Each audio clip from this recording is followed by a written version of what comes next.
Sa panahon na 'to, sa panahon na ngayon, mahirap ang magpasa ng batas kung ikaw ay nasa oposisyon.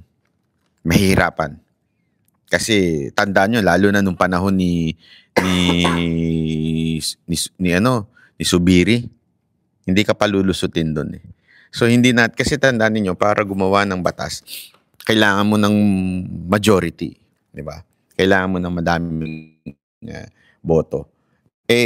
Nung time na yon namumuno pa si Subiri. Alam naman natin kung gaano kasipsip yun kay Marcos. So, opposition. Di ba? Opposition po si Senator Robin. In a way, although nasa majority siya, kaya lang, since bata siya ni Duterte, kukontrahin at kukontrahin. Di ba? Attorney Vic Rodriguez, Sir Banat, ano sa palagay mo? Hindi ako mapalagay. Bakit naman? Hindi man tatakbong vice president yun, ha? Oh. Ewan ko. Bakit si Noli de Castro may nagawa bang batas? Yan, isa pa yan, di ba? Na Noli de Castro. Malayo pang election, isip pa tayo.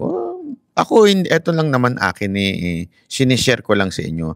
Na nakita ko yung katangian ng isang pang-national sa katangian ni Robin. Hindi takot bumangga, may prinsipyo, may political will, prudent, napaka-importante ng yung hindi siya yung high blood na banat ng banat. I mean, importante yun. Hindi pa pwede yung, kasi meron naman dyan yung matapang, tapang-tapangan, pero sarado na isip. Pag ito pinaniwalaan niya na, yan na yan. Diba? Ibig sabihin, yun na yun. Hindi na pwedeng baliin ng kahit sino man. Mahirap po yun. Para sa akin, maybe, ayoko na magpangalan, pero mahirap po yung ganong klaseng Si Robin, talagang tinitimbang niya kung ano yung mga sentimento na nakikita ko tandaan ninyo, huwag niyo kakalimutan, si Robin at yung iba pang mga tumakbo itong nakaraang eleksyon, unity team yan. Ibig sabihin, umangkla sila kay Marcos noon. And yet, kung kumukontra ngayon, nakakabilib yung ganong klaseng step. Kasi marami dyan yung umangkla kasi meron dyan hindi ko na lang babanggitin na umangkla kay Marcos. Tapos ngayon, sip-sip pa rin hanggang ngayon kay Marcos kasi natatakot na mabawasan ng boto. Ganyan. Sa midterm. Ako, maganda yung diskarte niya ngayon. Na tagal pa naman. Ito lang man ay naisip ko lang. Hindi ko naman sinabing ito ay di ba? Dami pang mga dito. Magic 12 for senators. PRD, Isko hindi natatakbong senador. Itanggalin na po natin yan. Mayor na po ang tatakbuhin niya. Malinaw yan. Panelo, Roque, Willie Ong. Tinanong ko na rin si Doc Willie, parang ayaw niya. Kasi wala daw talaga siyang pera. Baste, Duterte, Rodriguez, Glenchong, Elizar, and Arnel Querubin. Yun yung si Brum Brum. Yun yung sabi ni Brum Brum. Hindi po ako nagsabi niyan. Sabi nito, mabait na mayor si Vico, pero kung kumpara mo kay Duterte, ibang-iba kasi. May tapang talaga si Duterte. Hindi, kaya nga kaya ko nagustuhan si Robin.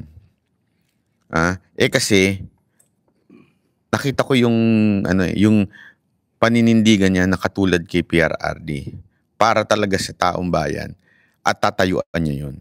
Sabi nito isa, Robin, hindi mananalo yan. Mas malakas pa si Vico kaysa kay Robin. Oo nga, sa tingin ko. Kaya nga nag-number 1 si Robin Padillang senador kasi hindi siya mananalo. Di ba?